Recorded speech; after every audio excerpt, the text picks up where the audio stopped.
ఇవాల్టి వ్లాగ్ వచ్చేసి మా పెళ్లి రోజు ఎలా జరిగింది, ఎలా చేసుకుందాం అని. Hi friends, welcome to Lalitha's world. Marriage day 12th August. అప్పుడే 3 years కంప్లీట్ అయిపోయినాయి. ఇలా కళ్ళు మూసి తెరిసే లోపల 3 years అయిపోయినాయి. ఈసారి మా వారికి సర్ప్రైజ్గా నేనే గిఫ్ట్ ఇచ్చాను. ఎప్పుడు మా వారే ఇస్తుంటారు.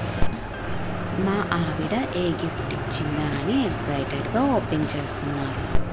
ఇవి నేను అమెజాన్లో ఆర్డర్ పెట్టానమాట. మీకు కావాలంటే కింద లింక్స్ అనేది నేను ప్రొవైడ్ చేస్తాను. 2 years మా వెడ్డింగ్ యానివర్సరీ మేమిద్దరమే సెలబ్రేట్ చేసుకున్నాం. ఈ ఇయర్ మా కూతురుతో మేము సెలబ్రేట్ చేసుకున్నాం. సో ఈ ఇయర్ మాకు స్పెషల్ అన్నమాట. గిఫ్ట్ వచ్చేసి లవ్ అని లెటర్స్తో నేను ఇలా తీసుకున్నాను. అండ్ నెక్స్ట్ వన్ వచ్చి మిస్టర్ అండ్ మిస్సెస్ అని చెప్పి 2 mugsని నేను ఇలా తీసుకున్నాను అనమాట. ఇలా ప్రెజెంట్ చేశాను తనకి. ఈ యొక్క మగ్స్ అయితే చాలా క్యూట్గా వచ్చినాయి అనమాట. చాలా క్వాలిటీ బాగున్నాయి. అండ్ ఇది వచ్చి నాకైతే చాలా బాగుంది, లవ్ అని లెటర్స్తో. మేము ఇంకా ఆ రోజు టెంపుల్కి వెళ్దాం అనుకున్నాము, దుర్గా టెంపుల్కి. సో అలా మార్నింగే రెడీ అయిపోయి ఫాస్ట్గా వెళ్దాం అనుకున్నాము. మహికాకి కొంచెం కోల్డ్ చేసింది నైట్. సో ఈ నైట్ కొంచెం ఇబ్బంది పెట్టిందనమాట, పడుకోలేదు. ఇంకా దాన్ని పడుకోబెట్టి మేము పడుకునేటప్పటికి కొంచెం లేట్ అయిపోయింది. అలా మేము కొంచెం లేట్గా స్టార్ట్ అయిపోయి ఎలా అయితే దుర్గా టెంపుల్కి వెళ్ళిపోయామన్నమాట. ఇంకా నా గొంతు కూడా కొంచెం పోయినట్టుంది, చాలా స్లోగా డిఫరెంట్గా ఉన్నట్టుంది వాయిస్ ఇచ్చేటప్పుడు. ఇలా ఫస్ట్ దుర్గ గుడికి వెళ్ళేటప్పుడు ఇలా వినాయకుడి గుడికి వెళ్ళాలి అంటారు కొంతమంది. అది కరెక్ట్గా అయితే నాకు తెలీదు. సో మేమైతే డైరెక్ట్గా దుర్గ గుడికి వెళ్ళిపోయాము. ఇలా ఆ వేలోనే వెళ్ళాము. అప్పటికే చాలా లేట్ అయిపోయింది. సో అందుకని మేము డైరెక్ట్గా దుర్గ గుడికి అనేది వెళ్ళిపోయాము. మా వారు కార్ పార్కింగ్ ఎక్కడ చేయాలా అనేది ఆలోచిస్తున్నారు. సో ఈ రోడ్లో ఏంటంటే అటు ఇటు కార్ పార్కింగ్స్ చేస్తున్నాయి. నేనేమో ఏంటి అందరూ ఇక్కడే పార్కింగ్ చేస్తున్నారు అని అనుకున్నాను. ఎప్పుడు స్టెప్స్ ఎక్కుతాం కదా, అక్కడ పార్క్ చేసేవాళ్ళము. అక్కడ పార్కింగ్ అనేది తీసేశారంట. నాకు ఇక్కడ కార్లు పెట్టేటప్పటికి డౌట్ వచ్చింది, అసలు అందరు ఇక్కడ పెట్టేస్తున్నారంటే పార్కింగ్ లేదనుకుంటా అని. సో మేము ముందుకు వెళ్ళేటప్పటికి అక్కడ పార్కింగ్ లేదు అని చెప్పారు. ఇంకా మా వారు మమ్మల్ని డ్రాప్ చేసి పార్క్ చేసుకుని వచ్చేవారు. కృష్ణా రివర్ అయితే ఫుల్ ఉంది. సో చూడటానికి చాలా బాగుందన్నమాట. ఇక్కడ మీకు కొంచెమే కనిపిస్తున్నట్టుంది, ఇంకా కనిపించలేదన్నమాట నాకు చూడటానికైనా. చాలా బాగుంది చూడటానికి. కారులోంచి దిగంగానే చాలా ఎండగా అనిపించింది. ఎందుకంటే 2 days వానలు పడుతూనే ఉన్నాయి కదా, ఒకేసారి ఎండ అంటే టెంపరేచర్ అనేది కొంచెం హైగా ఉంది. సో బాగా వేడిగా అనిపించింది. సో మహిక దిగంగానే లెగ్స్ పోయిందనమాట, నిద్రపోయేది. ఇలా చూస్తూ ఉందన్నమాట.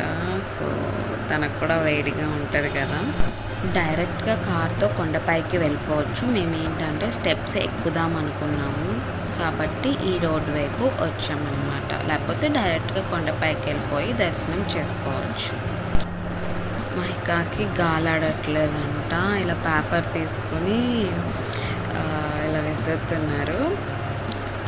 అదేమో పేపర్ని తీసుకుందామా అని చూస్తూ ఉందన్నమాట, పేపర్ని లాక్కుందామని. అయితే చాలా బాగా జరిగింది.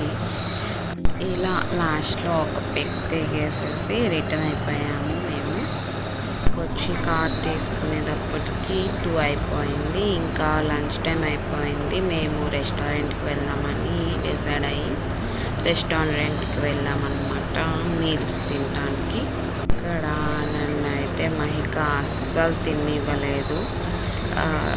తనకి కావాలంట ప్లేట్ లాగేస్తుంది. నేనైతే వీడియో తీయటం అస్సలు కుదరలేదన్నమాట, ఎందుకంటే అంత అల్లరి చేసింది. ప్లేట్ నేను జరపడము, తను లాగేయడము, కూర్చోబెడుతుంటే ఏడుస్తుంది. అస్సలు మామూలుగా అల్లరి చేయలేదు.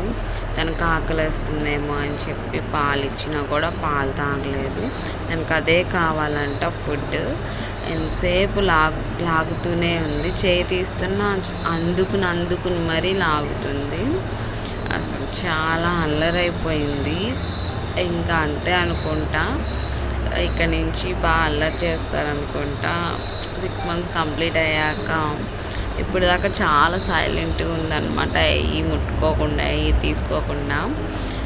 ఎప్పుడు మేమే కదా వెళ్ళేది, వాళ్ళ అమ్మమ్మ చూసుకునేది ఇంట్లో. ఎప్పుడు మేమిద్దరమే అలా బయటకు వెళ్ళి వచ్చేవాళ్ళము. ఇలా ఫస్ట్ టైం మహికాని తీసుకెళ్ళేటప్పటికి లంచ్కి అసలు తను లాగేస్తూనే ఉంది. అయ్యే కావాలంట, ఇంకేం వద్దంట. చాలా అల్లరి చేసిందనమాట ఆ టైంలో. ఫాస్ట్గా వాళ్ళ అమ్మమ్మ తినేసేసి మహికాని చూసుకుంది. ఇంకా నేను తిన్నాను అనమాట. అప్పుడు వాళ్ళ అమ్మమ్మ ఫాస్ట్గా తినేసేసి ఇంకా మహికాని ఎత్తుకుంది. ఇంకా మేము అప్పుడు తిన్నాను అనమాట. నేనైతే అప్పుడు స్టార్ట్ చేశాను. అసలు ఏం తిన్నానో కూడా నాకే అర్థం కాలేదన్నమాట. ఏం తిన్నానో కూడా అర్థం కాలేదు మీల్స్లో అయితే. నేను అలా అనిపించింది. సో పిల్లలతో ఇంకా అలాగే ఉంటుందేమో, ఫస్ట్ టైం కదా ఎక్స్పీరియన్స్ చేయడం. ఇంకా లంచ్ చేసేసి మేము హాస్పిటల్కి వెళ్ళాము. చెప్పాను కదా తనకు కొంచెం కోల్డ్గా ఉందని. మేము హాస్పిటల్కి వెళ్ళిపోయి తనకి చెకప్ చేయించాక ఇంకా ఇంటికి రిటర్న్ అయ్యాము.